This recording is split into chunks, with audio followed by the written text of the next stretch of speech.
Welcome, everybody, to the first ever Risen Esports Divine League series, the first of its kind. I am the Doctor, being joined by Coleslaw on the desk. How is everybody doing today? I'm doing great. I'm really excited for this. It's a new thing for Risen. It's kind of a new idea that we've got going on. And we're going to see some quality League of Legends here. Both of these teams, established organizations with established talent within the Risen community. Both of them have some really talented players that are getting better and better as the days go by. And I'm looking forward to some really fun and exciting League of Legends tonight. Thankfully, the meta does allow for that exact type of wish to be granted, and these teams already right out the gate are looking to ban away some of those monster picks that we've been seeing across all of League of Legends. Yeah, and it's interesting. I think the thing to point out the most here is the Rek'Sai ban is going for Serenity Jungler's second pick. Mento is a big Rek'Sai player, but an even bigger Graves player. However, the fact that Oasis Revenant is on the blue side means they're already telling us they want to be first picking Graves here. Yeah, the ban on the Elise really highlights that as well. You know, you're going to ban away the most played champion, you're going to pick the second one, and you ban away the nice little counter there. Elise, though, I don't know. I've not seen the champion succeed as of late. I've seen it been picked a lot, but it always seems to fall short after like 15, 20 minutes. But as we round out the final ban there, lots of marksmen on the board. Serenity really targeting that bottom lane. Yeah, and Podrick, he's actually been a Caitlyn main for much of his kind of career, but he's a versatile player. He does have a lot of 80 carries. Varus and Misfortune both just very strong right now, and as we expected, we already see first pick Grave. Yeah, and now you still get a good counter pick, right? Like there's still the Ornn top lane. There's still lots of picks in the mid lane. Cassiopeia, you can still pick Lee Sin. You can still pick the Caitlyn itself. If you want to go for a more, universal type team composition, you can pick up the Ashe, or you go for your support now before you worry about any more being banned away. Yeah, and this is a good answer. It's kind of the way Red Side can work in metas where there's a lot of power picks, is you give away one, but then you take two right back. Set also going to fulfill that role and then some. He's super strong right now. Probably not going top lane with Ornn picked up, but there's always the opportunity to flex these champions to roles where they're a little less expected. So Ornn mid, set support, those kind of things. I mean, you really can't even counterpick just yet. You do need a couple more champions for Serenity before you can really hard commit something. Oasis probably going to pick up their bottom lane right here. You don't show that much if you're picking that up, but you also don't put your solo laners in risk of getting super countered by just a role swap. And so with Marksman still available, I expect that's going to be the pick here before we head into our second ban phase. Yeah, one thing to note is that Morgana lock-in was supposed to be Mordekaiser. That's the classic counter pick to Ornn top. Mordekaiser does a job of punishing him better than most top laners can. Ornn known for just kind of shutting down the lane and denying any kind of meaningful advantage. But Mordekaiser's really the best try you can get at winning top lane against an Ornn. So, important to notice, Mordekaiser is that pick, and they're hoping the Ornn goes top lane so that they can counter it with that. Yeah, I mean, I think it's a little odd picking Mordekaiser this early. Yes, it's super strong into the Ornn. It really gives them a hard time. But if on the off chance you end up against the Set, that's so rough for the Mordekaiser once the Cutlass comes in, once the Blade of the Ruined King comes in. Set's really going to have an advantage at that point.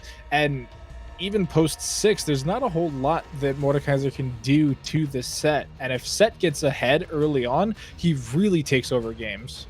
Yeah, and I think if you're Serenity, you want to be looking at that right now. It might be the case that we see weird lane swap shenanigans going on where Oasis Revenant feel compelled to get that Mordekaiser into the Ornn, so they send him chasing him around the map trying to make sure that happens. Unfortunately, Serenity kind of in the driver's seat here. They can choose where their champions go a whole lot more than OR can, and that's going to make things a little awkward for them. Yeah, I mean, we're continuing to see the team composition evolve. Picking up an Ezreal, a very strong pick right now. Lots of people going for that, and they're just going to continue to ban away these meta 80 carries. The Aphelios hitting the board as well. Does still leave up the Caitlyn like you were talking about, but you already have the Bard. Do you need that much poke in the early game? Yeah, I think it's a good approach from Serenity. I think the one thing you see still left on the table that might get pulled out is the Senna. It's still available. Xpodrick is capable of playing it. Does actually have some of his best stats on that champion. So a Bard farming with a Senna starved AD carry, not a terrible idea here. And Ezreal has a hard time punishing a Senna as well. So I'd like to see that from OR. That would be a very interesting pick. You know, you can get that super farmed bard that we've actually seen when he first came out in like solo lanes, building, you know, either the on hit style builds or even a full AP build. I do like the Ash pick to a degree, but it kind of wholly depends on what build we get. I've seen too many Ashes going for that Trinity Force rush, and it really kind of hurts my soul. Yeah, it's certainly not the strongest pick in the game right now. There are lots of more powerful AD carries. I think that is going to be a question mark for me with Senna available. However, Ashe does provide a lot of utility. She is hard engaged that this OR comp is otherwise missing out on, and she can still melt through these tanks. She does have that really reliable steroid on her Q that can help her get through someone like an Ornn.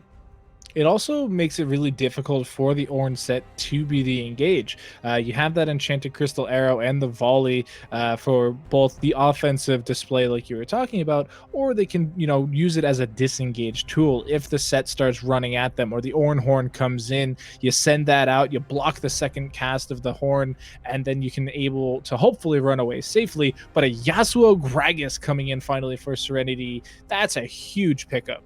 Yeah, it's the last pick saved to counter the mid lane, and it's OR that opt into blind picking the Diana. With Orianna banned, they decide, well, that's the Chaperone's next best champion.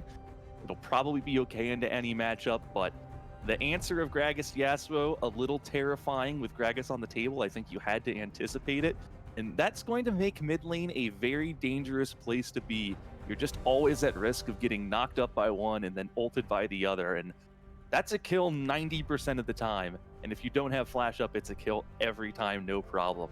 So that'll be a difficult lane for OR to navigate around.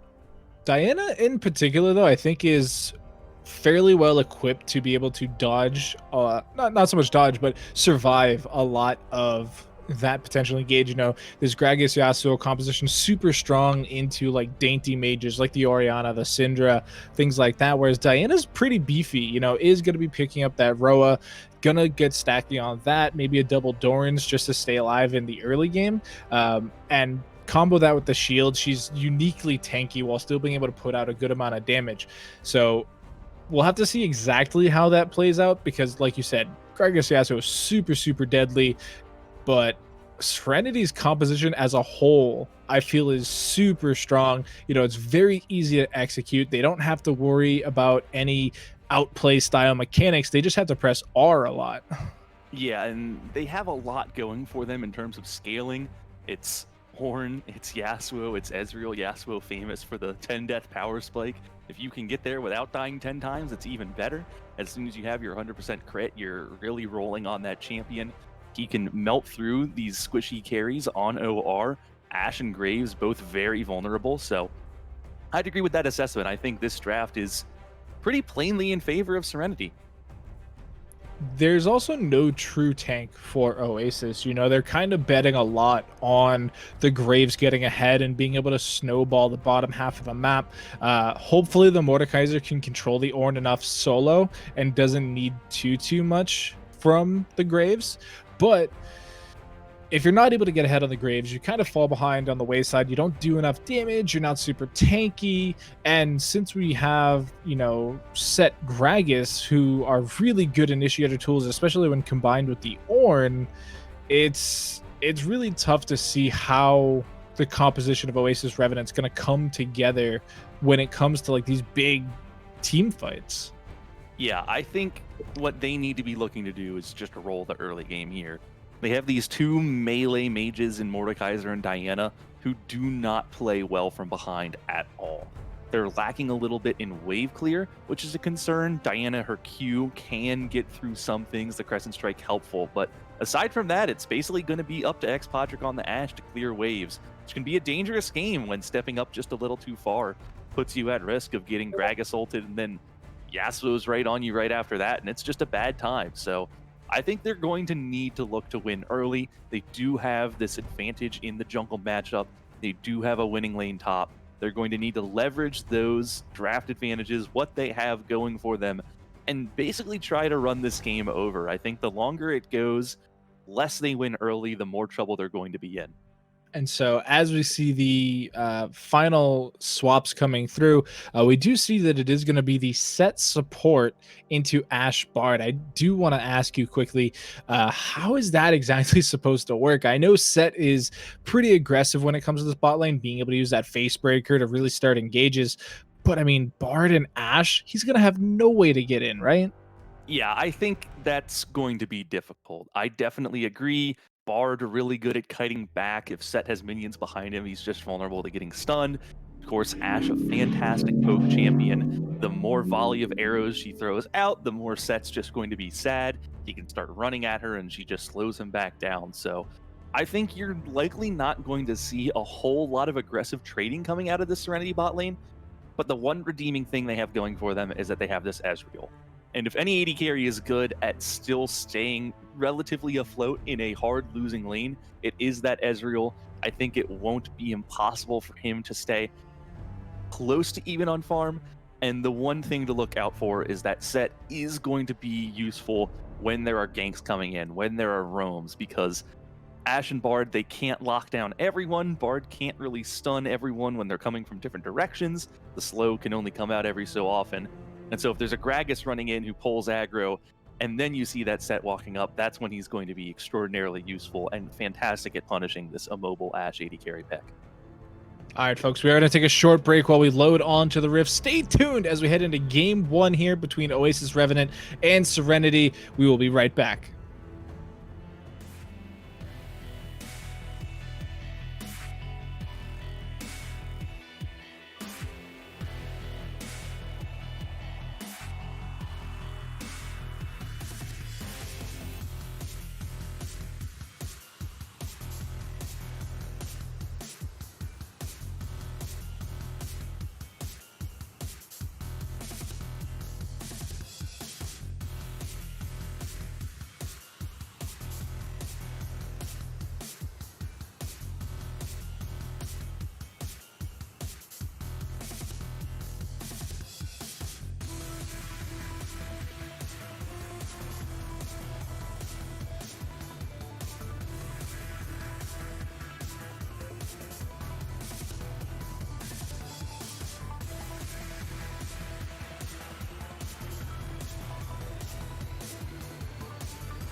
Welcome back, everybody. Here we are on the Rift, game one between Oasis, Revenant, and Serenity.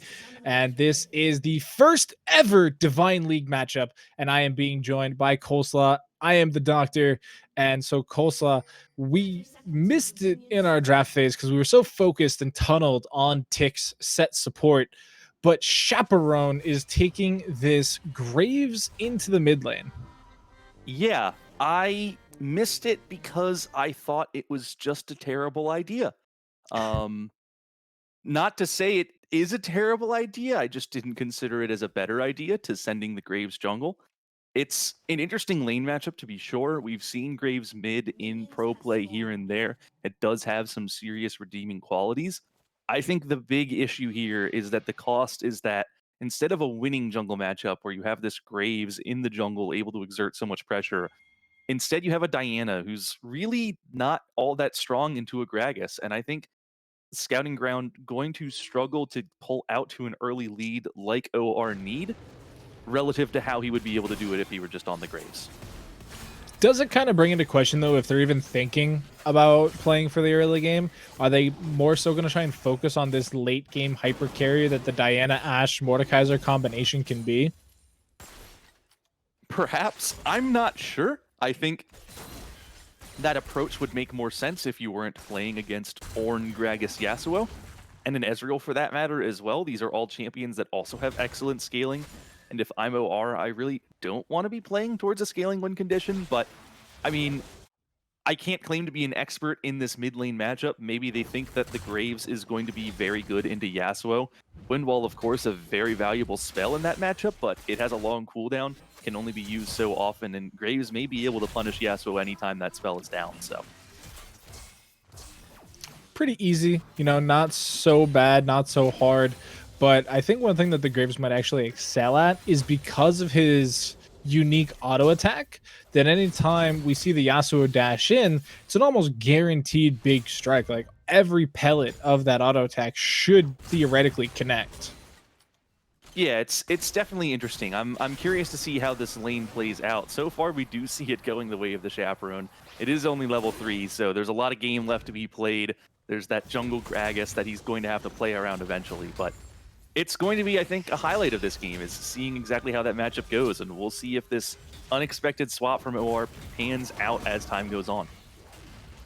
You do see some nice trading there in the top side, just really showing how this matchup kind of is. Ornn getting scooped up by the claw and then eating a ton of damage, and that's pretty much what we're going to be seeing for a while. Yeah, it's a not fun matchup for the Ornn. It is kind of his strength in shutting down a lane. He doesn't really win lanes that much. He just stays alive long enough to outscale, and Mordekaiser does make it difficult. Big flash face breaker coming in from Tick. We see Mento forcing the flash out of the 80 carry. First blood going over to Eosu on the Ezreal. That is a huge pickup at 3 minutes in.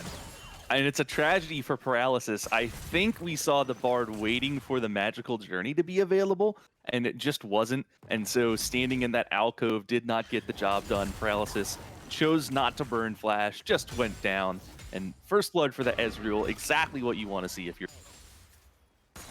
Yeah, I mean, the only way it could have been better would have been giving it over to the Yasuo. You know, this allows the Ezreal to get that Tear of the Goddess quicker, stacking it up, and Podrick, with no flash available, is going to go down to Tick. Another kill going over to the Serenity bottom lane. Yeah, I think that was the Hex Flash catching him off guard. Oh, it is going to get traded back, though. The Ignite coming in clutch for Paralysis, the smallest journey I've ever seen. Does get the flash out, though. Mento going to get the slow. Tick just trying to come on through. Flash Haymaker, and that is Tick with his second kill of the game so far.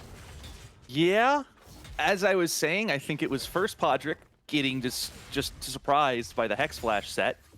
Then we see Paralysis going in to trade kills, and I'm not sure that's worth it for the Bard. It costs Flash Ignite to get a kill on the Ezreal, but then you give an assisted kill right back over on the tail end of that, and I think the kill on the set a whole lot more valuable than the kill on the Bard. He really does want to be getting towards his tanky items quicker, and that's going to enable him a whole lot more than any item on a Bard will, so questionable play, I think. It is kind of nice to at least get something, you know, you can claim the moral victory. We're not getting shut out. We got something for our troubles, but just a little too much aggression there from the bot lane of Oasis Revenant, and now they're a little bit behind. Yeah, really in agreement with the item idea, but oh man, big stun coming in there. But you also have to think about the experience that is going over to the set with that trade as well. You know, getting the kill credit, getting the kill experience. He's going to start leveling up that haymaker a little bit faster, gaining more and more shield and true damage as the game goes on. And it's going to make continued fights that much harder to try and take him down. Yeah, and one of the most interesting things here, and I think this is a great adaptation, is we already see swiftness boots on Tick, which is exactly what you want into this Ashe Bard. It means that anytime you get slowed, the slow just sticks a little less, you're still moving quickly, and against a flashless Ashe, that is a perfect way to make sure that you can get into her face and give her the 1-2. And Xpodric now going to have to play crazy respectful of that set, because Tick is going to be level 6 pretty quickly, and he's going to put in a lot of work if he's able to get on top of targets. We see them starting up the dragon on the favor of Oasis. They do decide to fall back, though, as soon as everybody starts showing up. Paralysis, trying to get some easy poke off. All 4 members on each side here. Teleport coming in from Hubris as well. They're really going to fight over this dragon. They go in. Red team's going to pick up the smite. They do get 1 kill as well, but now Chaperone popping off is going to pick up 1 kill onto the Gragas. Gets last breath into oblivion. Paralysis getting a big 2-man stun onto Omnify and Aosu, but can it continue on? Aosu so super low, but Omnify is going to get another kill. Can he get more? The volley's not enough. Podrick gets clicked back in with that facebreaker. Josu picking up another big kill. 2-1-5 on the Ezreal now. Already so massive. And that's an absolute disaster for Oasis Revenant. They lose the dragon, they lose the fight on the overchase, they get further and further behind, and this is the exact opposite of what they needed, Doctor. They were looking to win this early game. That was their win condition, and instead we see them down 2,500 gold already. Huge play coming out of Conveyor there, being able to get the brittle knockup into the body slam, really catching Hubris off guard.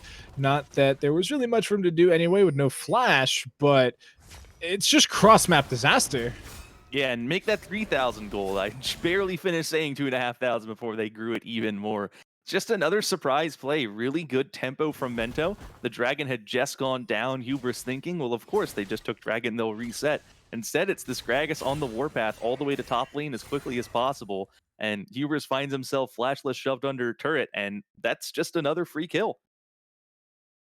And like you said, they wanted this early game. They picked the champions for it. They had the Graves, they had the Bard, and they just took an odd dragon fight. You know, they were there first. They decided they didn't want to try and burst it down. They wanted to go for the fight against the bottom lane, but then it just seemed like the wrong crowd control connected. You know, Tick being able to show up and get a lot of things done, Mento getting some good body slams in, the dragon eventually getting smited down as well, keeping Mento alive. It just, lots of things didn't go their way. Yeah, and I think that was a bit of a messy fight from both teams. It's just the matter that already we see the spikes from this Serenity team in the mid game proving to be crazy valuable. It's this Yasuo ultimate that does so much. The Gragas ultimate with the explosive cast doing much the same. As in these dragon skirmishes here, once all champions are level 6, there's just that ability to disrupt, lock down, catch people out of position, and when so many flashes weren't available, it's tough for the OR comp to adapt to that. And as the game continues, it's just going to be getting tougher and tougher. You know, more items on Omnify. Conver actually showing up to a team fight. That was a 5v4, by the way. Conver did not teleport down, I believe.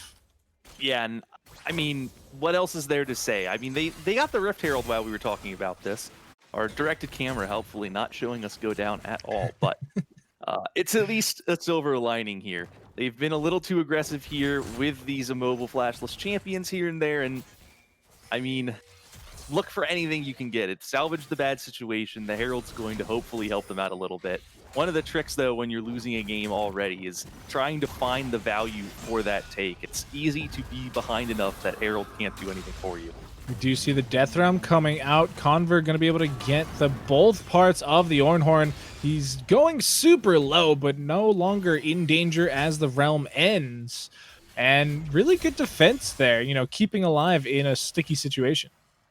Yeah, it's really, that's just Ornn right there. That's what he does. That's what he's here for. Dive bomb. Oh no, Podrick is not going to be able to survive. Showstopper, facebreaker, body slam. It's like I'm watching the WWE all over again. Yeah, and that's a fun use of the showstopper. We've seen it really pick up in popularity in recent weeks, really, more than anything, is trying to land the showstopper against a target pressed up against a wall for some free CC and snap damage. So with 4 people there, that's an easy dive. It looks like return. Tick gonna get locked up, shut down coming through onto scouting ground, and meanwhile in the mid lane, there is that explosive cask, last breath combination you spent so much time talking about. And the Graves, you know, I was trying to think of it in a Diana situation. Graves is not tanky enough at any point of the game to be able to survive that type of combination. Yeah, you see them execute that combo perfectly. It's the explosive cask, then you've got the last breath, then you've got the body slam. You're just being pinballed up, down, and around, and there is no escape. One thing that we barely just caught a glimpse of, by the way, was Paralysis going for a flash Q and unfortunately only connecting with 2 minions. So things going from bad to worse here a little bit. It is overall a trade of kills, but when you commit a teleport and so many people to the bot lane and the best you're able to do is trade 1-for-1, that really does put you at a big tempo disadvantage. Dragon now spawned. They're going to have to take that tempo loss and turn it around. But Chaperone once again under fire, getting run at. Tick going to get the flash out as well. Won't have that for this Cloud Drake. But I don't do Oasis just give it up? Do they just run away? I think that's probably the right call. It looks like Hubris is walking here, which tells me they want to contest. They're just waiting for their Mordekaiser. He doesn't have teleport, so they want to make sure he gets there. And surprisingly, it looks like Serenity are happy to back off for a little bit. They do spot the Mordekaiser on that super deep control ward in the Raptor camp bush. So there's just tons of pings coming out for Conver to rush down this tower, but he is an Ornn after all, not exactly known for his tower taking prowess.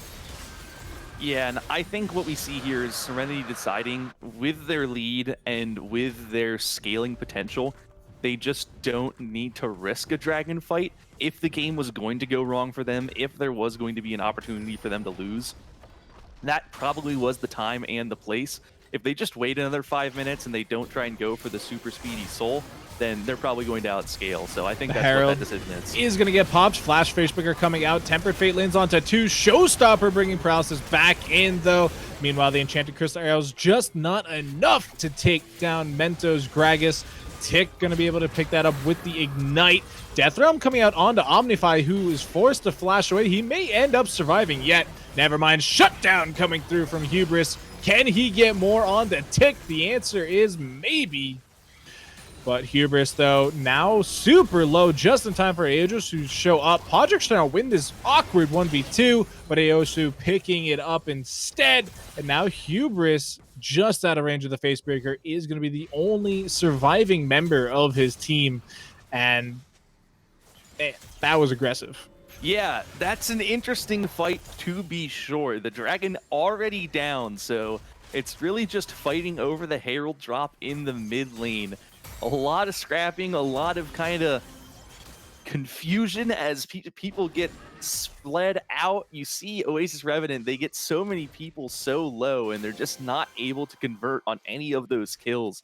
In so many different places, health bars were tiny, but you see clutch stopwatches, clutch flash body slams, and it's Serenity on top yet again. They just win the fight. They're a little more coordinated. They manage their health bars a little more effectively. And though there's some good play, you see Hubris on this Mordekaiser doing his best, not able to make it happen.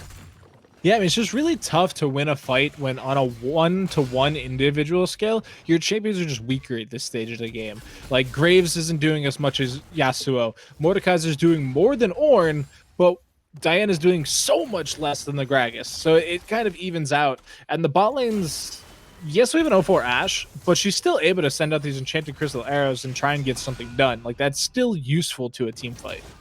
Yeah, it definitely is. It's just unfortunately, oh, bye, Yeah, Tick. like that. Exactly like that. They're able to catch Tick out with the Enchanted Crystal Arrow. And in a 1v4, even Big Bad Set's not going to survive. Yeah, and that I think is going to be OR's way back into this game. They're just going to need to generate a whole lot more of that. They're not going to win in an outright 5v5 anymore, but they do have this long-range pick potential. They do have a lot of bursts between Diana, Graves, and Ashe, so if they can keep finding Tick like that again and again, they can use the numbers advantages to their advantage and maybe find a way back into this game. It will have to be shown how they can continue to do it as the set gets tanky, as the set, oh no, Chaperone gonna get explosive cask, last breath, body slam, not even needed. Omnify picking up the 4th kill of the game, and man, it might as well be Stardew Valley in the bottom lane. Yeah, that's the sad reality of when you're playing against Yasuo Gragas. It's really the kind of thing that you can't do anything about other than have wards and run away when you see both of them. Their combo is just way too reliable, and poor Chaperone stuck under turret, it's not going to save him there. The combo executed way too clean, even Exhaust not able to save it, so free turret, free kill, and Serenity really taking advantage of their draft. Yeah, being able to toss out the explosive cast there, even from outside of range, makes it almost unreactable, especially if you don't have flash. Like, unless you're playing Ezreal, you pretty much have to take that. And unless you're Ornn, you're not going to be able to survive it. Yeah, and it's just going to be more of that from them. I mean, we talk about how OR have this pick potential, and Serenity show us what they have. The issue, their champions are stronger, and they have this more general team fight presence. Yasuo, a massive threat in team fights as he gets going. He can be all over the place. With tons of immobile targets to dash through, he's going to be a monster. What we have seen so far throughout the game, though, is that except for the now 20 CS lead in the top and the bottom lanes for Oasis and Serenity, respectively, pretty much everybody's pretty dead even. You know, nobody's really taking too much of a CS differential, and especially in this mid lane, I think that's pretty huge. You know, the 1-4-1 Graves versus the 4-1-3 Yasuo, and they're basically dead even on CS. Yeah, and that's why this gold lead isn't bigger than you would think it would be. With 10 kills, that is a full 3,000 gold, and that's really all that Serenity have over OR. They haven't been able to turn these kills into much more than that yet, so it's well played by OR to hang on. The issue still, we have a level 12 Ornn. He's only one level away from upgrading his own inventory, and then we'll see these Ornn item upgrades coming in right after. And it's just so much free gold being able to collect those items down.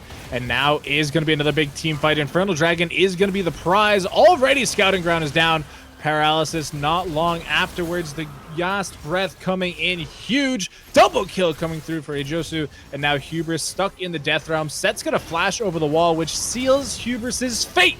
Triple kill coming down. Ornn finally going to drop to the Enchanted Crystal Arrow. Chaperone trying to take out Omni, but the knock up from the tornado, quadra kill. Penta is caught running away. Ejosu really trying for that one, but man, a quadra kill 18 minutes into the game. How do you come back from that? I mean, we could pitch some hypotheticals, you know, like if Omnify's internet goes down, I think Oasis Revenant have a pretty good chance. But aside from that, whoa! The timer was a bit late, so it wouldn't have been a true Penta. But all right, Paralysis getting a flash out of Ejosu with the Tempered Fate there. Little surprising, to be honest. I definitely personally would have taken that Tempered Fate and then just Arcane shifted afterwards. But all right, we take those. It's a little something. I mean, is he gonna need that flash anyway? Like, that's a question you have to ask, and the answer is probably not, honestly, but better be safe than sorry. You have a 500 gold shutdown on your head. I think it's a respectable play. A little unnecessary, you know? Just juke better, dude, but Just walk away. Yeah, it's a safe enough play that it's hard to get too upset about it. Oh, man. The Unstoppable coming through with the Bellows Breath. Harold gonna get popped at the mouth of the blue. Oh, it took an unfortunate route too. Paralysis though finds himself a Yasuo. Can they survive and get away though? Nice little slow on the tick. Omni going in, gonna get taken super low. Magical Journey shings him to his death. Huge haymaker, huge explosive cask for the double. The Herald just now gonna get a charge off, but it's barely gonna take down the tower. But the combination haymaker, explosive cask, holy moly. Yeah, that's a fantastic combo from Serenity. What else is there to say? It's the Mento and Tick just cleaning up that fight. It looked like trouble for a moment there with Omnify caught out. A really well-played skirmish from Scouting Ground to get him down, and the Chaperone finishing that Yasuo off. But man, what a great play from Serenity, and now they're looking towards this Baron. Podrick, you're a little close, bud. He's going to end up going down. Mento is definitely forced away from this Baron. All right, I thought he was going to go down. Tempered Fate going to connect onto 2, but yeah, nobody's in the same area code to try and do something about it. Ooh. Pard Q just barely missing out on Tommy in the back. Yeah, we actually saw Mento go for an early smite there. They had the vision denial, so the Chaperone, unaware that there was no smite available, you just kind of assume when the enemy jungler's up and your jungler's dead that there is no hope of stealing that. So with X-Podrick down, OR have nothing to do but back off, and that's going to be Serenity's Baron and Ornn, level 13. This is really their game to lose at this point. Yeah, we're going to see the upgraded Trinity Force, I imagine, coming through. Omnify is going to wait for that Infinity Edge to really get that upgraded, because that's just GG lights out. But now with the Baron-empowered minions, the wave clear that you were talking about earlier for Oasis is really going to start coming into play. Yeah, and it's really all up to this Ashe to try and wave clear with no Runans complete and not even close to being complete. X-Podrick's going to have a hard time. The Chaperone a little more vulnerable. The short range going to leave him exposed to dives. We've already seen it happen with Gragas Yasuo combo, so I think if you're Serenity, you're content to just try and push up every lane you can and let the Baron buff do its work. You don't even need to get fancy with this. With so little wave clear, all you got to do is escort minion waves into turrets. So now, at what point do you start thinking about game 2? You know, they have a 4-2-8 Yasuo, a 7-1-10 Ezreal, a 3-1-7 Ornn, and a 6-1-9 Gragas. You know, yes, there is still the potential to bring it back for this game, but eventually you're going to have to start thinking about your next draft phase. Yeah, and I think we talked about some things that maybe made sense as a change. Getting a higher early game pace would have made more sense. Mento on the look for blood here. Let's see what happens. Nah, nothing. Okay. No minions there to help him out a little bit, but I mean, he's Gragas. He'll heal it up nicely, and we see he's just building more items. Oh, there it is. The upgraded Trinity Force now completed for Joseph. It's tough.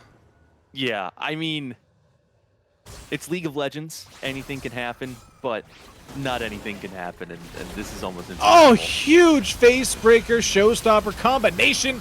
Paralysis, magical journeying after Mento, trying to stay alive in the Shadow Realm, but he is gonna be able to do it. Cover coming through with the big giant Ornn horn, and already 5 members still alive for Serenity. I have to imagine they push on. Oh, all right, huge shutdown coming in from Chaperone. It's gonna take down the jungler of all people. At the very least, it's an inhibitor, but can they push for more? Oh. Yeah, we'll see. The death timers are still pretty short. We're only at 24 minutes, so they're going to take their inhibitor. They're going to pull off to the dragon. The Infernal Dragon has just spawned. They are out one jungler, so we'll see how this goes, but it was a good fight for them. It was actually the Bard Magical Journey that escorted Mento to safety away from Hubris, which came in pretty clutch there until Mento decided, go for that really interesting, super spicy combo, and unfortunately dying to the Chaperone, but in a way that doesn't really matter. You've leveraged your Baron, you've got the Dragon. That's a death that you could laugh off and say, we're still winning this game, no big deal. It is pretty tragic in terms of his KDA, though. Going from a 17 to an 8.5 kind of hurts. But oh man, like it's so strong right now. They have two Infernal Drakes. If they're able to secure the next one in 4.5 minutes, that means not only do they get the Infernal Soul, but they're also just getting 12% bonus attack damage and ability power on some of the highest damage champions in the game currently. Yeah, and going back to your KDA point, Doctor, I'd say if your biggest concern is, oh no, my KDA in a game where you're winning, I think you're doing all right. It's always about the stats, man. You got to see who the KDA king is coming out of week one. And if you're skirting by with a measly 8.5 and you have players like a Josu sitting on 19 at the moment, you're not going to be coming out super clean. Only 8.5, my friend. Only, Only only. Wow. as a Should jungler, we compare across teams? I mean, it's one of those days, but huge engage coming through. Scouting Ground's going to pick up the kill onto Omnify. Tick, hopefully not long after, going to get stunned up once again. Tick trying to survive. Tempered Fate's going to keep him alive for a little bit longer, but Ajosu, meanwhile, in the offside, picking up the kill onto Hubris for the legendary callout. He is... Oh man, double kill coming through. Can he get away? He has that Conqueror proc shutdown coming through for Podrick though. But this entire time, Conveer tanking towers in the bottom side. But man, split push Ornn, you hate to see it, especially with no knowledge. Yeah, it's unfortunate that Conveer actually has the spell book to the exhaust here, so not able to teleport into that fight. It's a really good setup from OR. They deny the vision, they come in over the wall with this super clean engage, and they pick off two real quick. It's amazing that Ajosu is able to actually get a couple kills to keep that play turning into a total disaster. It's just that Ezreal being as strong as he is, with that Ornn upgrade and the fact that so many people were committed to the chase, he's just able to put in way too much work, and getting up 2 kills on the tail end of a fight where you're the ones engaged on and caught out, that's a really good thing to have happen, and it makes sure that Serenity stay in firm control.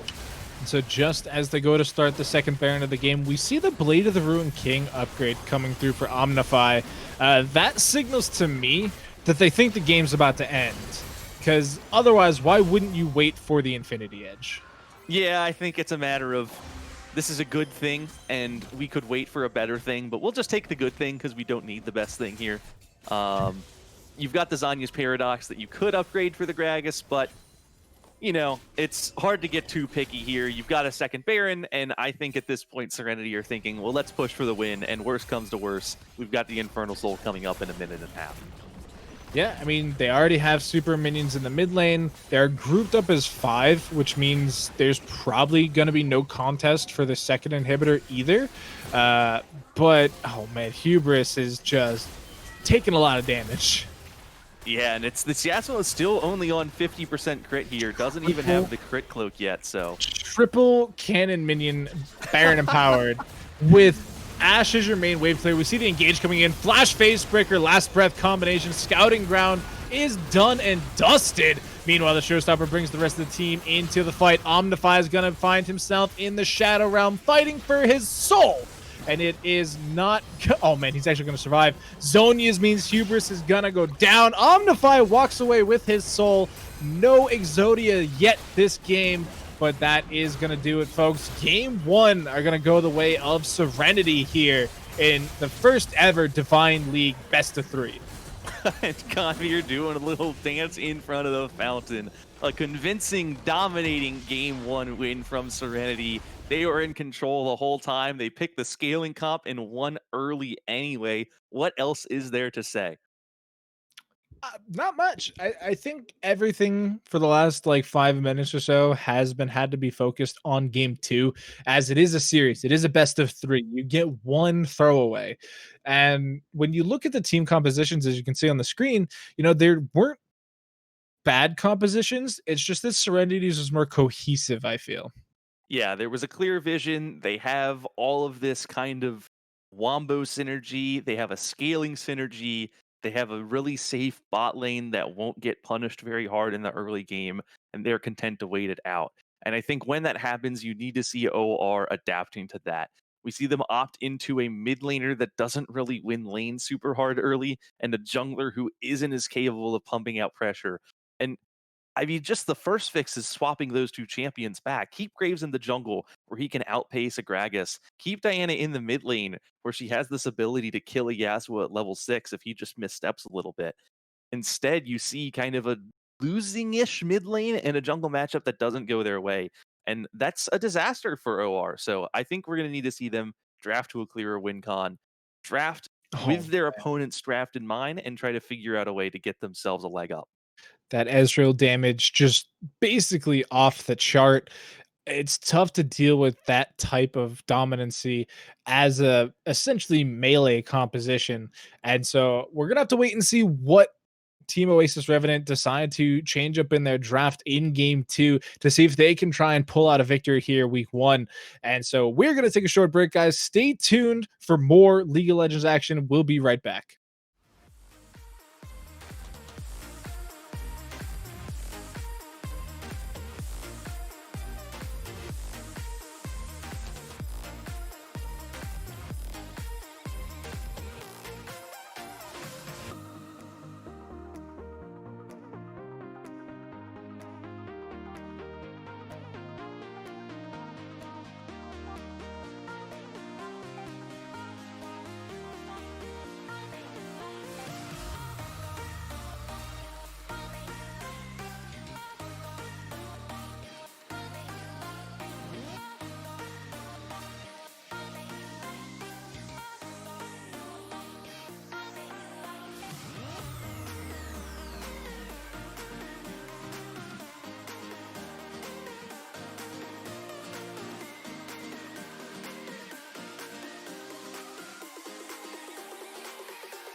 Welcome back, everybody, to the first ever Risen Esports Divine League. I am the Doctor, being joined by Coleslaw. Our two teams, once again, Serenity on the blue side, Oasis Revenant on the red, and we're already starting to see some pick and ban adaptions coming through. Yeah, and this is something we wanted to see coming into this game. Oasis Revenant got really outdrafted in game one, and it showed during the match. They were the weaker composition, and they really didn't have a grip on the game from the get-go. So we want to see them trying to adjust, see what they can do differently to hopefully squeeze out a win here in game two. I kind of look to see. All right, so I was going to say an Ezreal first pick, but there was some discussion about whether Ezreal or Varus is the actual true stronger pick, and I think that this type of handshake trade is actually really smart from the Serenity side. Yeah, and this is kind of the rule of thumb with Ezreal, is that he's universally good, but he has a little bit of difficulty into this Varus matchup. Not to say that it's a dangerous thing. Felios, however, a lot more interesting. Wow. That is the lock, and I can't say I hate it. It scales super well, can really catch people off guard if they, misunderstand which gun he's immediately using, but I feel like Varus kind of stomps that lane and runs it really hard. Yeah, as soon as Varus hits level 6, Felios just has to play respectfully for a decent amount of time. It's the Chain of Corruption just being a more valuable spell. It's really good at finding and catching out immobile targets, and Felios is the definition of immobile. He's very squishy, very easy to get onto, very easy to take down, so it's going to already be a difficult lane for Xpodric. Not really what I was hoping to see out of OR. I think you'd rather have them trying to pick to do a little more in the early game because they fell behind very far in that bottom lane, but maybe they've got a trick up their sleeve, a support they've got in mind who will make things a little different. I mean, they do opt into the Jarvan for Scouting Ground. Very different from the Diana, lots more early game agency, being able to dip and dive into lanes with that EQ combo, really being a bit of a hassle. And then, come the team fights, combos really well with the Aphelios being able to use that Cataclysm to hopefully lock down multiple members. But I feel once again, Serenity get the stronger handshake here. They get the Rek'Sai, way more early game damage, similar composition pre-6 of what they want to do in the lane, and it's going to be a bit of a hassle. Yeah, and this was a first rotation ban for OR last game. They banned Rek'Sai second. They denied Rek'Sai and Elise from Mento to try and get him onto something that he was a little less comfortable on. They give up on that here, and that means that Mento is going to be on his second most played jungler. This is a Rek'Sai with 146 games this season and a 58% win rate in solo queue. This is a very strong pick for Mento, and I'd agree, just universally stronger than the Jarvan. I mean, it's kind of a damage versus utility mindset. You're able to pick the damage jungler because you have utility in the lanes. You have the Chain of Corruption, not the Cataclysm. And as this pick and ban is going to continue, we're starting to see some mid lane bans coming out. Yasuo, Cassiopeia, taking away those really machine gun style DPS, carries. And with both teams keeping their mid laners up, it is leading Oasis to potentially have that counter pick. Yeah, the one interesting thing here is that Serenity did opt into the blind Aatrox, which is going to give Oasis the counter pick in both top and mid. And the only thing Serenity gets out of that is counter picking support a little later. So I'm not too sure about the value in that. Doctor, that's a lock-in. So it's Hecarim top, and here's why. Hecarim hurts. He just does a ton of damage. I really struggle to see how it works in this particular lane matchup because of how much hard CC the Aatrox can have. But in a world where you have an immobile AD carry, it's fantastic. You can get the Hecarim. I imagine he'll still take Predator, if not for the lane for the team fights, because Hecarim just deletes carries. Like, as soon as Varus pokes his shiny little head out, Hecarim's just gonna pop him like a hot air balloon. Like, it makes sense, but it's difficult to see why you would pick it into a lane matchup. Yeah, I mean, it does okay against Aatrox. This is a pocket counter pick of Humers's. He really likes these top lane counter picks, and has probably practiced this matchup to the point that he's content picking it. So I have at least a little bit of faith in this. I don't think they opt into it without knowing that it's going to work.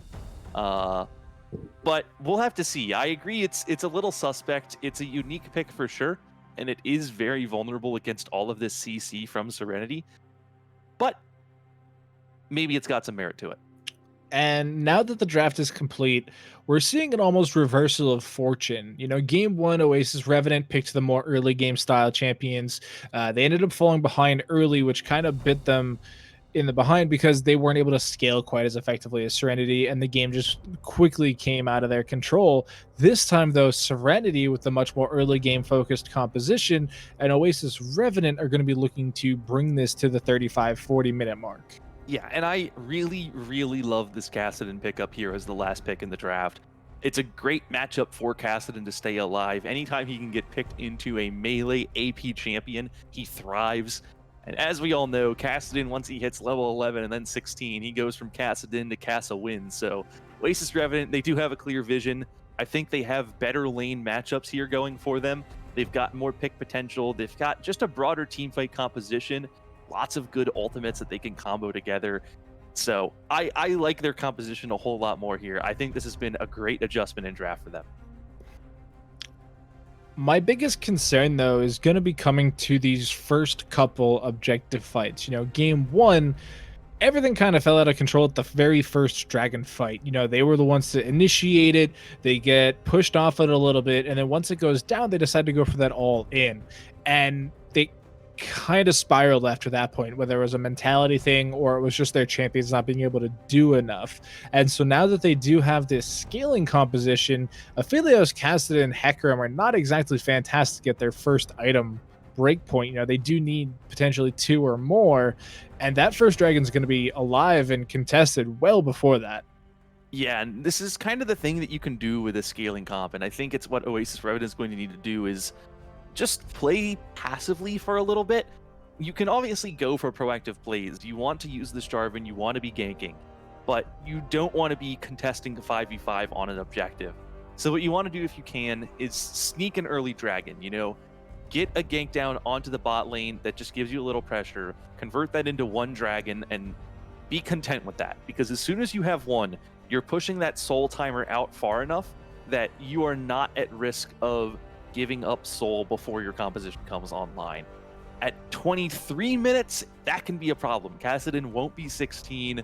Aphelios will still be sitting on 1.5, maybe 2 items.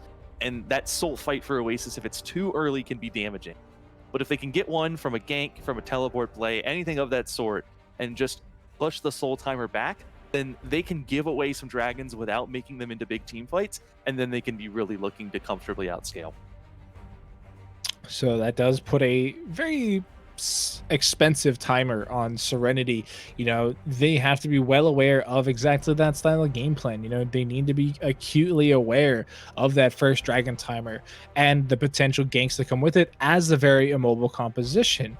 Nobody on their team really has too much mobility. Echo with the chrono shift, being able to get back and his phase dive to try and maybe dodge a little bit, Rek'Sai with her tunnels, but Varus and Nautilus, I don't consider them mobile champions, obviously, in Varus's case, because he has nothing and Nautilus only has the dredge line. I feel like almost every member of the Serenity team is pretty vulnerable to engage. Yeah, and I think that's what OR can look to take advantage of. Of course, on the flip side, though Serenity is at risk of getting engaged on here and there, they also do have a lot of reliable engage for themselves. You have this Nautilus with the dredge line, with his ultimate for that big knockup. You have an Aatrox who can just pop the World Ender and run in. Rek'Sai who can follow it up with a Void Rush and the Chain of Corruption. So I think you'll see that this is a game where a lot of fights will be decided, at least in the mid game, by who goes in first. Who can get those big lockdown abilities fired off and pick off targets at the snap or drop of a hat. Like, that's what will decide these fights for a little bit here. And it's going to need to be the more aggressive team coming out on top, at least once these compositions are relatively online. Kassadin has something going for him. Aphelios is sitting on a couple items. Now, you talked a little bit earlier about this Echo Kassadin matchup and how the Kassadin, is able to farm safely and be able to scale into that Castle Win armor that he can build up for himself. But Echo's an early game assassin. He can take that electrocute keystone and even at level 2 really start putting out a big chunk of damage.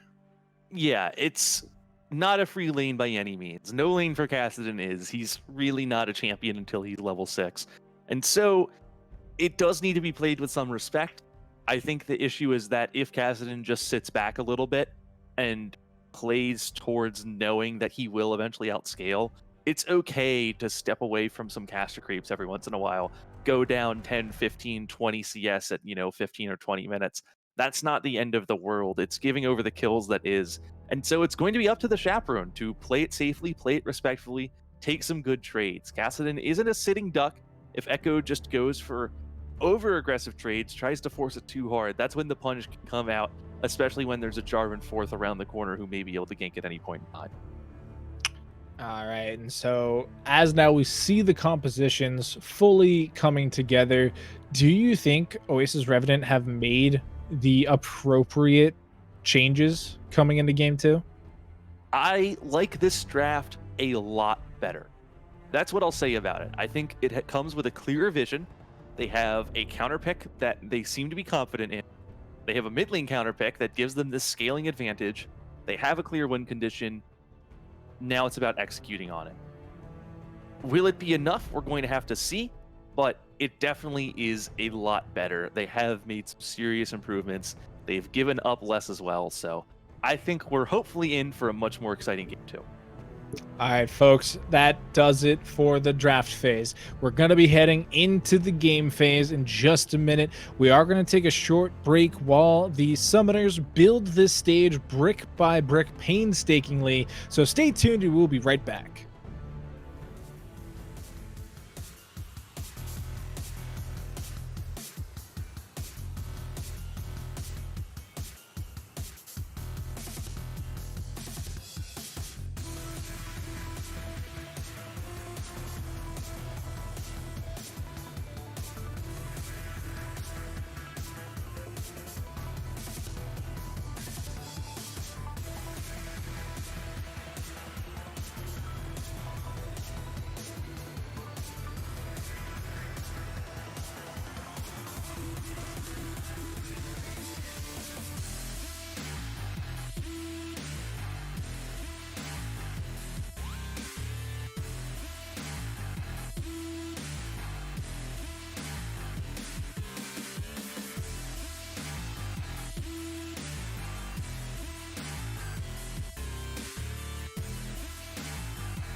Welcome back, everybody. Here we are on the Rift for Game 2 of Oasis Serenity. Oasis Revenant versus Serenity, excuse me, for the Risen Esports Divine League. We saw Game 1 go over to Serenity quite dominantly, and it is going to be up to Oasis Revenant to come back swinging here in Game 2, but will they be caught unawares in This is this a invade? flashless Hecarim. He's out of there. Well played by Hubris, activating the E, skilling that ability level 1, making sure he doesn't get hooked up by that Nautilus and killed. And so they are just going to get a deep ward now. Going to go back, pick up that Oracle Sweeper. They do trade wards, so they do have full vision of Serenity making this rotation. Yeah, it's an interesting level 1, but one that's not likely to result in a whole lot. Both junglers are going to know where the other jungler starts. I don't think we're even going to see vertical jungling. It's just kind of a cheeky level 1 invade. Had Tick thought to just throw out a blind hook into the bush, they might have found and killed Hubris, but instead the end result going to be just a normal start for both junglers. Paralysis and Expadric, considering the level 1 cheese, looks like they're going to think otherwise, though. Yeah, interesting enough, both junglers starting on the top side. Jarvan getting the assistance of Hubris there to take out the red buff. Rek'Sai starting on her wolf camp before roaming up to the blue. Kind of interesting, I feel. Yeah, that's a path that has been popularized in recent months. It's really been around for all of Season 10. The key idea there is that without a leash, you're giving your lanes the ability to set up early. When your bot lane is actually second to lane, that doesn't really work out too well. So, oh, big hook out of Tick already, though, forcing Podrick down to about half HP. Got to be a little bit more careful there, level 1, my man. Yeah, it's a big trade. It's fortunate it wasn't a level 2 hook, because that might have actually been lethal. Instead, it's just some damage. He does still have the potion in inventory. Level 2, though. Paralysis going to get hooked up, gets ignited. We see the cleanse coming out of Podrick, too. First blood actually going over to Tick. Holy moly. Yeah, I think that's Podrick thinking he had heal. He uses the cleanse to cleanse nothing. It's unfortunate, just not used to playing with that summoner. And I mean, that's what happens. If you take a bad trade level 1, you miss out on the level 2 power spike, and Tick just landing the hooks that need to connect, and that's a kill. It's a free kill. The one disadvantage there, or the one downside, is that the kill is onto the Nautilus instead of the Varus, but when you're Serenity, you take that. A kill's a kill, first blood's first blood, and that's a good way to get your bot lane ahead already. Yeah, I mean, they are going to be that quick damage composition. They're not going to be scaling. And like you said, a kill is a kill, money's money. Everything gets accepted there at Doran's shop. It doesn't matter where you got it from. He'll take it and give you your items. And a tanky Nautilus is going to be a bit of a menace, you know? I'm always a fan if my support can get a couple kills very early on, make themselves useful on these roams. So that's going to be fine for now. It's going to make sure that Tick doesn't go down on engages, can take more reckless hooks as the game progresses. So still, very good thing. Yeah, I mean, Nautilus is known to be less tanky than some of the other melee supports that we see coming out, like the Braum and the Tahm Kench, even Thresh to an extent, when he doesn't have his shield available. So being able to get a jump start there comes in really handy. But we're starting to see a big CS differential coming out. Paralysis is going to get caught up once again. Going to be able to potentially get a tower shot through onto Tick, though. Oh no, flashless Hubris going for it. Gonna go down 1v1 to Mento. It's kind of what we expected to happen. That's unfortunate, to say the least. I think Hubris had gone to ward, and as soon as he poked his face in, he just found a Rek'Sai. It's a complete solo kill for Mento. Conveer not even helping out on that one. It's just a flashless Hecarim finding a Rek'Sai and getting punished for it. Gravitum going to come through. Dredgeline not going to save him. Huge two-man flay coming out onto Ajosu.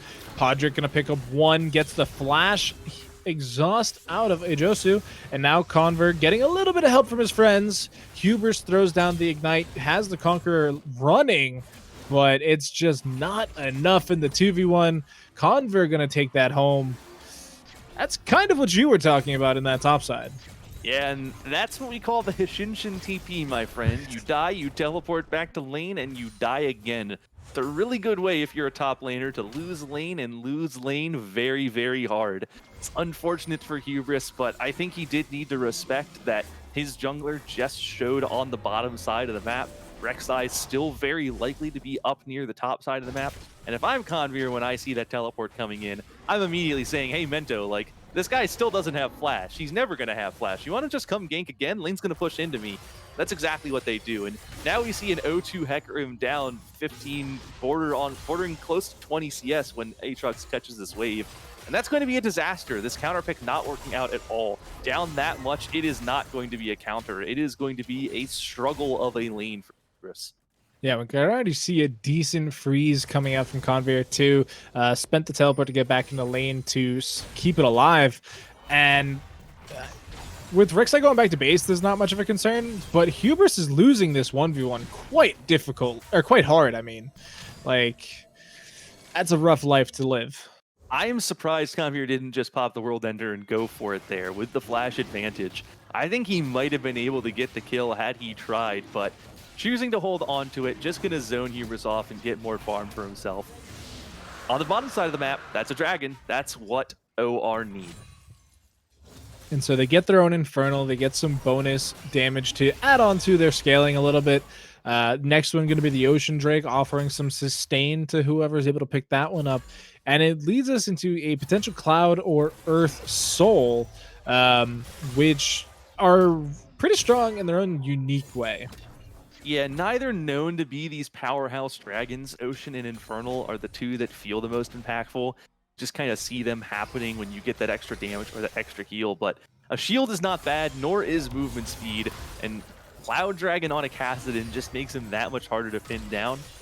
I think the Soul less likely to become a factor in this game than just the fact that OR have delayed the Soul for Serenity. They make sure that it's not just going to be 4 dragons to 0. And with a losing lane like top lane, that's a really good thing for them because it makes sure that they don't get that Soul given up way too early. Yeah, it does give them a couple more minutes, almost 5 more to be exact, to survive. But I don't know. We haven't really seen too much come out of the Jarvan. He's got that 1 kill participation. He is down quite a lot CS though, comparatively. Yeah, Jarvan not a heavy farm champion, not known to be the best at power farming. He can keep up sort of, but not the champion of it to be sure. So I wouldn't sweat that too much. He's going to be going full tank. He'll just get his Cinderhulk and Gargoyle, and that's all a Jarvan really needs to be useful. Rek'Sai, much more on the warpath, needs itemization, needs stats to keep going as the game goes on. Not quite as much of just an R bot, so that's a little to be expected, and I don't think that's too concerning if you're OR. Yeah, and not even the gold lead is really that concerning just yet. It's only about 2K. No towers are in danger of going down. All plates except for 1 down on the blue side tower are available. So do you feel in a good position if you're OR right now? Yeah, I mean, Serenity need to win this game a little faster than they're currently winning it. Of course, there's always the potential that things accelerate once we get into the mid-game and lane assignments start becoming a lot more flexible. But for now, I mean, the Kassadin's actually winning lane.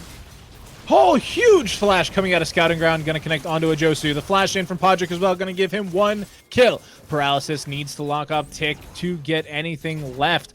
They're going to go for a bit of a tower dive. Paralysis gonna go down to the tower. And now Omnify getting found out in his own jungle. But stellar gank coming out from Jarvan there. Omnify gonna... I don't know. He's definitely losing that trade. Yeah, and that gank, it was really good until it wasn't, Doctor. They got the engage. That was a fantastic Q flash to get past the Nautilus and onto the Varus. They get the kill, and then they just get a little too greedy chasing under the turret, trying to get the second kill as well. You understand where their mind's at. They're much stronger. They have the tankiness to tank that turret. The issue, Paralysis just pulls that aggro with the ramping turret damage. He goes right down. And no. Hubris is very much in trouble. Hubris does have the ultimate to try and get away. Doesn't use it, though. Is taking that Conqueror to the grave. Mento with the flash. Gonna pick it up. And with the Herald already stolen, they could pop that here for a potential first. Not actually, never mind. It's still a bit tanky. Yeah, you always want to hold on to the Herald if you can to secure an entire turret. It's been talked about enough at this point, I think, that everyone knows it. You drop it when there are 3 plates alive because that makes sure you finish off the turret. With 4, that last plate becomes very, very tanky, and it makes it hard to finish off the turret. But with Convir getting this down, I mean, had Mento stayed in the area, it would have been doable there. Instead, though, they'll just take their kill. Hubris almost getting the outplay, but falling short. Now that's an 0-3 Hecarim down. And it's 50 actually CS Doctor. it's crazy that Conver hasn't been involved in any of these. You know, he only has that one solo kill, or sorry, one kill, and since then has had 0 kill participation.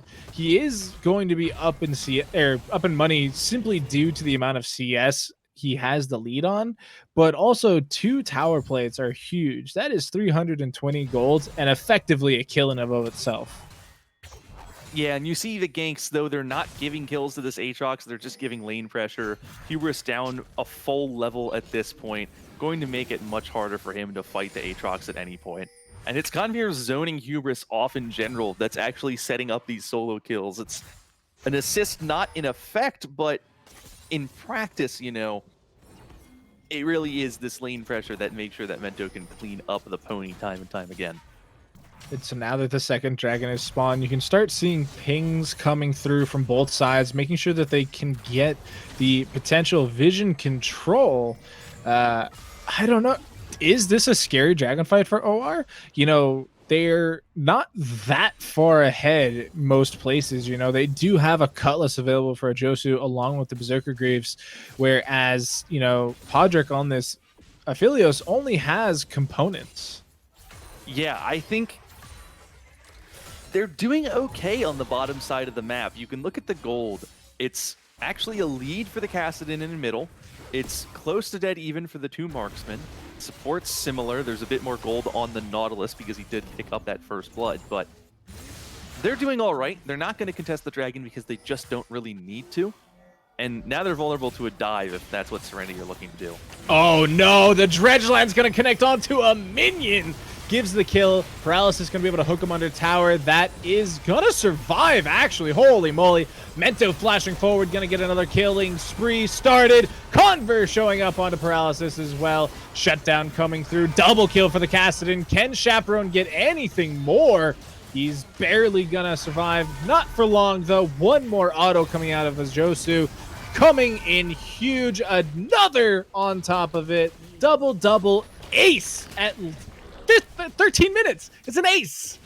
Yeah, it's a 5 for 3 in a very, very fun 5v5 fiesta in the bot lane. Both teams realize it's happening and they hurry down as quickly as possible. Both teleports coming in, the Herald dropping down, but it's just a little too late from OR to react in a way that's super clean. We see a stopwatch from Tick providing a ton of value to drop that initial aggro, and then they juggle it excellently from there to pick up a couple extra kills, and with the Herald dropped on top of that, they're able to get the turret, really grow their gold lead a lot, and in a way that matters, because 3 of those kills went right onto a Josu, or 2, I should say. He had 1 already. And it's still bonkers to me that Tick was able to survive that. Any support champion should be dead to rights in that type of situation, tanking so many tower shots, but like you said, having that early game advantage because of the first blood gold means he has that extra item, he has that extra component, he has that extra HP, and he's able to survive after the stopwatch. Yeah, and now this game is beginning to get concerning for OR. They do have the scaling win condition, they do have the Kassadin a level away from 11. That's going to matter, that's going to be a big power spike for their composition. But the question is it going to be enough? Are they losing a little too hard? Serenity, they're going to need to keep pushing down the gas pedal. They need to keep accelerating this game. That die was an excellent start to it. You've got Dragon coming up only in another 2.5 minutes. We're going to see. Paralysis. Dredgeline knock up. Damage coming through. He is going to survive. The ultimate coming through from Mento is enough in the end. And now Omnify has his eyes set dead on to Podrick. Gonna pick that one up as well. And you wanted this pace to pick up, Coleslaw, and it is right through the roof already. Yeah, exactly. With no objective to fight about, you have to work it a little harder. You have to find people out of position. You have to play a little more aggressively to make sure you can get those kills. That's exactly what Serenity do. They catch the side of OR sleeping. It's their bot lane pushed up in the top lane now after a lane swap. And with Paralysis getting chunked out and then chased after with the Void Rush, it's just a disaster for them. Serenity send 4 members. They pick up 2 free kills and another easy turret. Growing their gold lead even more, this is what they need to be doing. Yeah, and you have to think about what the mental state of OR is right now. You know, they've been, decent for the first couple minutes, both games, and then something disastrous happens and they end up falling super far behind and now have to play from behind. And not all teams are super stellar at that type of gameplay. Yeah, and I think the issue for them here is that their team composition is vulnerable. You called it out in draft that if they get engaged on, it's going to be a little tricky for some of their members to get out of trouble. The Hecarim really only has his ultimate to run away. The Aphelios only has Flash. And Thresh, though he has the Lantern to save a teammate, is also quite squishy when locked down. His Gargoyle isn't completed yet, so lots of targets for Serenity to look at, lots of ways for them to keep pushing the tempo. And Dragon now in less than a minute, so that's going to be the next objective on the map. Though with second Herald up, they'll take that first. Yeah, I mean the Herald in and of itself really lets them push that tempo, really force decisions to be made. You know, as the dragon comes up, this Herald will already potentially be spawned in a lane. Like they can just run mid, take that, aggression that they have, drop the Herald, and then just run back to the dragon and secure that for themselves. Yeah, I think with their lead, they don't even need to use Herald to secure the dragon. They can probably just have their cake and eat it too. Take the dragon and then really group for a proactive Herald play. Because you can try and squeeze some serious value out of a Herald in a game like this. One turret, I think, is the minimum value you'd be expecting from it if you're Serenity. You want to see if you can get a bonk on an inhibitor if you can swing it, and maybe even an entire inhibitor turret. Hubris hanging out in this bush, maybe living up to his namesake, is going to get the jump on Convert, but I don't think he actually did any damage. His health bar didn't change, it looked like on my screen. It was a bit of poke. It's just not meaningful poke. This is a Hecarim who doesn't even have his Triforce at 17 minutes. Hubris is very far behind the pace of this game, and it means that his damage is just really not going to stick in a lot of situations. Convert gonna heal right back up, or just go back to base. No rush here. Hubris is going to be going down. Pops the ultimate, trying to stay alive, but it is not enough. Ignite ticking down silently. And, we're talking about this Hecarim a lot, but it's such a feast or famine style champion. If he had been able to get ahead, we'd potentially be seeing the exact opposite of what we've been seeing, in that he can just run at you, blow you up immediately, pop the ignite, and laugh all the way back to the bank.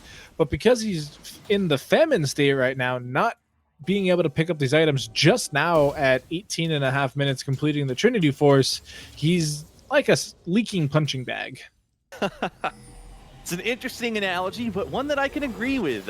He's just behind, and we see good itemization coming out from the side of Serenity. Convert has the Executioner's Calling to really mitigate that damage from Hecarim W as well as his Conqueror.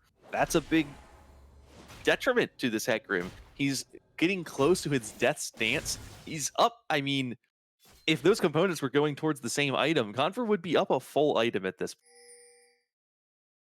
Yeah, it's 800 gold for the Grievous Wounds. That would be just about enough when you combine what he already has in his pocket at the moment. And I do kind of like what we're starting to see from OR. They're putting short wards in to try and, get a little bit back. But with the Herald being popped topside, 3 members there with 4 on the way, I have to imagine they're getting that bonk that you wanted to see onto the inhibitor turret. Yeah, they don't have the Varus here. Josu coming in from base, but OR just a little late to respond to this, so they're getting a lot of value out of this Herald. Inhibitor turrets do regen a little bit, but it'll only go up to 1/3 of its maximum health before that regen stops, so that damage is going to stick. And when you have a winning split push from either the Echo or the Aatrox, that means that that inhibitor turret will be at a constant risk of going down as the progresses. And the Kassadin just not where he needs to be. Does have a fully stacked Roa, but is not tanky enough. Omnify going to pick that up. Paralysis going to be on the chopping block next. Here comes the unstoppable Hubris as he gets stopped once again. Cataclysm into the middle. Scouting Ground's going to help with one. Hubris actually getting himself a kill, but now into the backside goes the Echo. Paralysis going to survive by the hair on his chinny chin. And they're able to successfully defend the inhibitor turret for now, but the push is unrelenting. Yeah, and if they can hold on, never mind. Dredge line into phase dive into time converter, and that is going to be the first inhibitor tower of the game going down. Base already smashed open at 21 minutes. As I was saying before, they failed to hold on to their turret. If they were able to hold on to their turret, that actually would have been a win for OR. They got a couple shutdowns that offset the goal of losing an kill. It wasn't an unmitigated disaster for them, but once Xpodrick standing alone gets hooked, gets killed, don't know what was expected there, but that's pretty much what you're going to get when you're a solo Aphelios. They lose the turret, now they lose the play. You really don't want to see that go down. It leaves you very vulnerable, so another decent push from Serenity, but if I'm them, I'm getting a little concerned because that was a good engage. It was a good play out of them, and they only barely managed to come out on top. If they wait a little longer and this Kassadin keeps going, maybe it goes from barely on top to even, and then it goes from even to OR winning these fights. Probably one of the biggest benefits of that type of situation, though, is that they did reset Hubris's pity death timer. So he is now worth full gold again. Yeah, that's a thing. If they keep killing him, that's going to come into play. I think at this point, if you're Serenity, the focus will be a lot more on these big objectives. Baron is on the map. Soul will be online in another 5 minutes if they're able to secure this upcoming Cloud Drake. And that, I think, is what they're looking to take them over the top here. Those are the two key things that they're going to be looking for here. And I mean, hey, if they kill Hecarim a few more times, they get some more money. Yeah, and if they are able to secure the soul, just imagine how much move speed Conveer will have once he pops that World Ender and is just flying right through the team. I don't think anybody's going to be able to stop him from blowing up Podrick's dreams. And as the Baron dips below 4,000 HP, there's nobody really here to do it. Huge parallel convergence from Omnify is going to take down Paralysis. Here comes Conveer with that World Ender. Scouting Ground is going to flash in, is going to go down before the Baron, however. Omnify going unstoppable, shutdown coming through. The Baron's still alive. Hubris is not going to be able to pick that up. It does go over to Conveer. Quadra kill for the Chaperone, however. And I don't know who won that fight. Wow, Doctor, what was that? It was just madness. Everyone fighting over everything. I mean, a quadra kill on Kassadin is amazing for OR. They do lose the Baron, but they immediately take it off of 4 members of Serenity. It's an even trade. I mean, if only Scouting Ground hadn't gone into the pit too early, Mento had left it, and it was an awkward play for Serenity. They were super divided. They clearly didn't have the call on the same page, and with those misplays, OR almost able to take the game right back into their hands. Instead, they come close to even there. They're going to lose the Dragon here, so still some things falling Serenity's way. They do still have a Baron on 1, but quadra kill on the Chaperone, I mean, that's the win condition. Yeah, now being able to complete his 3rd item of the game, you know, we're starting to see the Castle Win playstyle come through. We're starting to see other members of the team composition come online. Runan's Hurricane completed for Podrick now, going to be so much more of a threat in these team fights as long as he doesn't get popped. And it's going to be really crucial for him to start dodging these parallel convergence. If he's able to sit and let loose, he's going to cut through anybody Serenity can put in front of him. Yeah, and it's just going to be about enabling the Kassadin. And we've actually seen some crazy good ultimates from Hubris in these last couple of team fights. He may be very far behind, but the Onslaught of Shadows is still a fantastic AoE disruption, and when you get that disruption, the Kassadin is able to capitalize. So the Hecarim pick working out a little bit here, in all honesty. He's not doing a whole lot of damage on his own, but he's doing what he needs to do to enable the Chaperone to keep going. And I think that's what you're going to see Oasis Revenant keep looking to do. They just need to hold on here. Yeah, they're definitely not feeling confident just yet, though. They don't want to lose the fight on their front doorstep. They are just going to give up a little bit. They gave up the middle inhibitor. Will they give up more? Parallel convergence goes out, but they do not have any wave clear. They have Podrick, and that's about it. Yeah, and stepping up to wave clear as an Aphelios is a dangerous, dangerous game. You can see Tick looking for these dredge lines. If Podrick ever steps up too close, you just know that that hook's going to connect and that Aphelios is going down. So it's tough for Oasis Revenant to hang on to their turrets.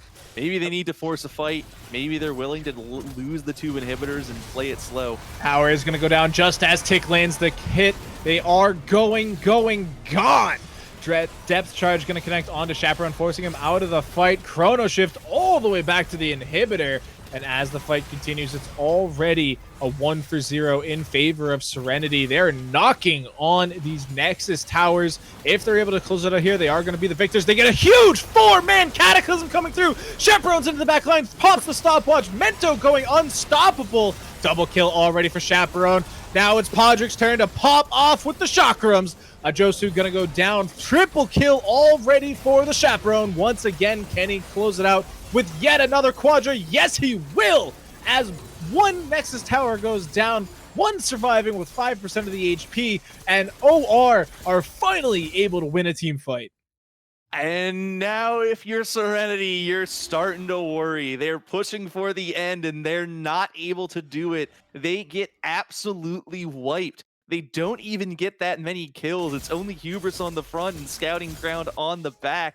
They are in trouble now. This is a Kassadin. He is a Castle win. He's almost level 16. He's got 2 quadra kills in a row. The Chaperone is going to be a freaking menace, Doctor.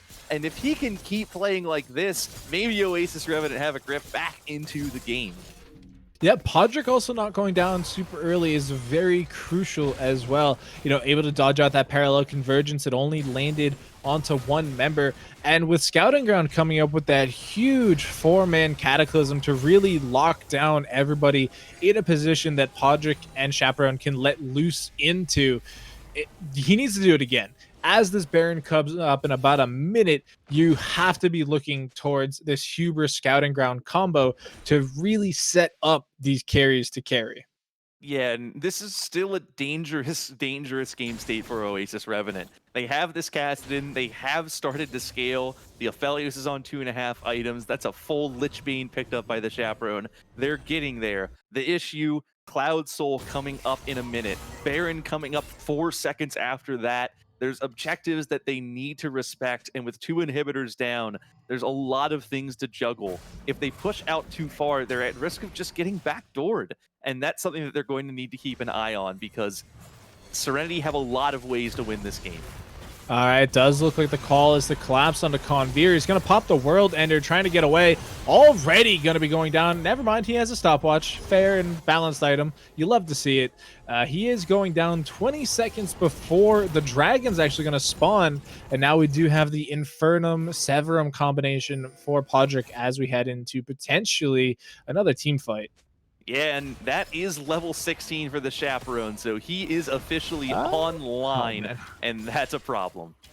Yeah, but these super minions are continuing to stack up. Huge wave in the top side as well. If they're not careful, that will be a danger to that top inhibitor. But blue pings back onto the Dragon. It seems to be the call. Yep, both objectives now online, so Oasis Revenant going to have to pick and choose where they contest. They don't have the best vision right now. It doesn't seem like they know where Serenity is. So Serenity going to start this Dragon up, and OR just way too far away to contest it. So unfortunately for them, they're going to have to donate the soul. It's unfortunate they get the pick on Conveer, and instead of taking anything, it's actually them losing the Dragon. But it does allow them to stall out time with their inhibitors down. They're wasting Serenity's timers on those, and they're keeping themselves at least afloat for the time being. Yeah, and I guess if you're gonna give away a soul, you don't mind it being the Cloud. You know, yes, you give over that bonus move speed upon ultimate cast, as we see Omnify going in, gets hooked into his own parallel convergence, force a Chrono Shift back, and now Paralysis getting looped up a little bit. Chaperone's going hunting, trying to find himself a support, but they get the Echo ultimate out pretty early. Yeah, that's a couple big ultimates from Serenity that are no longer available. The Chain of Corruption and the Chrono Shift both down. They're going to have to back off. They don't want to fight for Baron when those spells aren't available. The only thing they trade for is the box out of Paralysis, and at this point in the game, that doesn't really pack a whole lot of value. So still, it's just OR buying time for themselves. They may be down 6-7k gold, but they are very much in this game at this point. And if they can just keep holding on, wait for that inhibitor to respawn, then they will have life.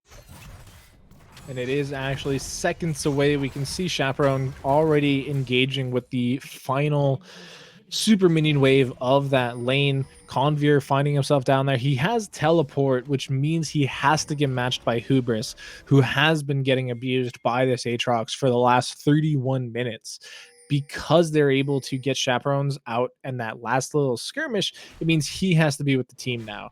And because we're seeing Hubris not yet go down towards that bottom lane, they may try and force the issue around the Baron and just hope that Convier isn't able to end the game by himself. Yeah, it's a risky play when you only have one Nexus turret. That makes it a whole lot more easy to backdoor or push down by yourself. Double Nexus turrets, in addition to just having double the HP, also put out twice the damage, so they can fight off a singular minion wave pretty quickly. Aatrox not amazing at knocking down turrets by himself, so that's something that OR are still going to have to respect. And as we see the super deep mind games coming through, we see OR trying to keep vision control in their own side jungle, but because of Rek'Sai's passive, they have so much more knowledge about what's happening for Serenity side. Yep, this is just a bit of a dance, but okay. The Chaperone. Convier gonna drop the World Ender, is getting harassed. Chaperone taking a ton of damage, and he's surviving forever. This entire time they've been on the Baron, already at 8,000 HP. Scouting Grounds fiending out, gonna go in for a 4-man Cataclysm, but he's the only one there. Huge ultimate coming out of Podrick as well. Mento's gonna survive. Ajosu picking up one. Multiple members going down for Serenity. Mento's gonna flash away, gets Gravitated though, and Paralysis takes that kill for himself. Flash over from Chaperone. He's gonna get hooked up. Does he have enough mana left? The answer is no. Ignite's gonna seal his fate. He's dead. Wait, he had Seraphs! He had Seraphs! Seraphs plus Paralysis Dark Lantern! He's gonna survive, but their jungler's dead! Why are they taking the Baron? Now Tick's going in aggressively. Gravitum locks them up, but the damage not there from either side. But a 3-man Baron going over to the OR team after that type of team fight is absurd.